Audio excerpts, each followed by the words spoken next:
लंबी लिस्ट है सर। आप बेफिक्र हो जाए, मुझे पता है मेरी बारी में ऐसा हो ही जाता है सर, कोई मसला। आप बोलें हुज़्बिल्लाहि मिनश शैतानिर रजीम, बिस्मिल्लाह। सर बहुत शुक्रिया, जिस तरह आज हमारी ऑनरेबल कुलीग शाज़िया मरी साहब ने एक रेजोल्यूशन मूव किया और जिसको इस ऑनरेबल हाउस ने यूनानिमसली उसके हक़ में राय भी दी। और मेरा कभी यकीन और इम्कान था मुझे कि आज एक ऐसे दिन जो इस मुल्क की, इस कौम की तारीख से शायद किसी तरह ना बुलाया जा सकेगा और ना हम बुला सकते हैं, उस पर हम फोकस रहेंगे, प्रिसाइज रहेंगे और उस गम में, उस दुख में शरीक होंगे जो 151 लोग बेदर्दी से शहीद किए गए और जिसमें 134 मेरे इस पाकिस्तान के मुस्तकबिल के मेमार थे। आज हम शरीक होते उन माओं, बहनों, उन वालिदैन के दुखों और गमों में जिनके बच्चे बेदर्दी से गोलियों से छन्नी हो गए। आज हम दोबारा उस यकजहती का मुजाहरा करते कि जो 2014 में हमने की थी और हमने पूरी दुनिया को ये पैगाम दिया था कि हमारे सियासी इख्तलाफात हो सकते हैं, लेकिन जब हमारे मुल्क पर कोई बुरा वक्त आया और अल्लाह ना करे ऐसा वक्त आएगा तो हम मुत्तहिद भी होना जानते हैं। आज मुझे यकीन था कि हम अपनी अपनी बांसुरियां नहीं बजाएंगे, बल्कि उन शहदा का गम मनाएंगे जिनका गम भूलते नहीं भूलता। लेकिन सर मुझे थोड़ी सी मायूसी भी हुई, बदकिस्मती से आज हम तेजी से बड़ी तेजी से पोलराइजेशन की तरफ जा रहे हैं। सर सारी पॉलिटिकल पार्टीज ने स्ट्रगल की है, सब ने की है, किसी ने कम मार खाई है, किसी ने ज्यादा मार खाई है, कोई अपने दिन जेल में गिनवा रहा है, कईयों के पास साल गिनवाने को मौजूद है। लेकिन हर चीज का एक वक्त होता है। कई शहीद इस पेपर पे लिख के पढ़े जा सकते हैं, कई पार्टियों के पास ऐसे भी शोधा हैं कि अगर हम नाम पढ़ने लगे तो आपके 10 सेशन उस नाम सिर्फ पढ़ने में गुजर जाएंगे, सैकड़ों के हिसाब से। लेकिन उसका भी एक वक्त होता है। आज 16 दिसंबर है, आज सानिया एपीएस और सुकूत ढाका का गम मनाने का दिन है। लेकिन बदकिस्मती यह है कि हम इस पे भी फोकस नहीं रह सकते, जो कि इंतहाई अफसोस की बात।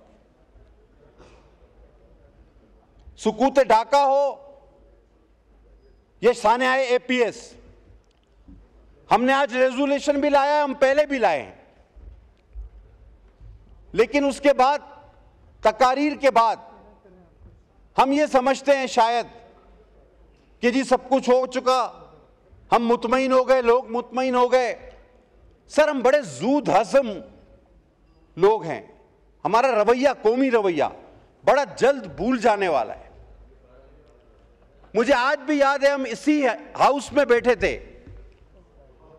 कि सानिया एपीएस का एक अहम तरीन मुल्जिम एहसानुल्लाह एहसान कहा कि वो चाबियां वापस करके चला गया है।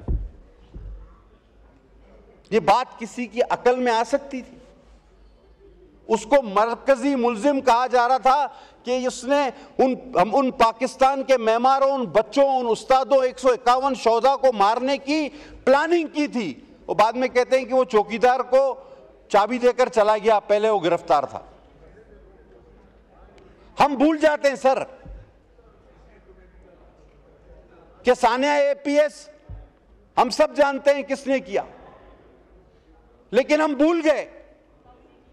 हमने उनसे भी, हमसे मुराद में इज्तिमाई तौर पे किसी को कहूंगा, मुझे नाम, आज मैं फिर पोलराइजेशन नहीं चाहता, मैं किसी को सिंगल आउट करना नहीं चाहता, लेकिन तारीख में यह बात भी की जाएगी कि अगर सानिया कारसाज हुआ तो सानिया कारसाज करने वालों से हाथ भी मिलाया गया, उनको लाकर दोबारा बसाया भी गया, उन बच्चों के कातिलों को इज्जत से बिठाया भी गया। अजब है तेरी सियासत, अजीब तेरा निजाम, यजीद से भी मरासिम, हुसैन को भी सलाम। ये कौन सी बात? तो सर, अगर आज सानिया 16 दिसंबर, चाहे सुकूत ढाका हो या सानिया एपीएफ, अगर हम उसकी मजम्मत कर रहे हैं तो साथ साथ मुल्जिमान का भी तायुन होना चाहिए, उनको सपोर्ट करने वालों का भी ताउन होना चाहिए, उनका साथ देने वालों का भी तायुन होना चाहिए, उनको लाकर बसाने वालों को भी उसी तरह मुल्जिम ठहराना चाहिए सर, और उनको छोड़ने वालों को वो भी इस फेहरिस्त में उतने ही शरीक होने चाहिए। सर, ज्यादा तवील नहीं, बस इतनी सी बात है कि आज काश कि हम सिर्फ इस मौजू से नाटते। वो 132 बच्चे और 100 कुल मिला के 151 लोग, वो असातिज़ा, वो बड़ा दिल खराश वाक़या था सर, और सुकूत ढाका भी उतना ही दिल खराश था। लेकिन दोनों का कोई नतीजा नहीं निकला, बल्कि एक का तो हमने सौदा किया 16 दिसंबर का, एपीएफ का हमने सौदा किया। हमने उनसे हाथ, हमसे मुराद हम सियासी लोगों में से किसी ने उनसे हाथ भी मिलाया, उनको लाकर बसाया भी। सर, उनके माँ बाप, उनकी रूहें, उन बच्चों की, उन लोगों को कभी माफ नहीं करेंगी, उन जालिमों को जिन्होंने उनका खून बेचा है। बहुत बहुत मेहरबानी सर, बहुत शुक्रिया। शुक्रिया।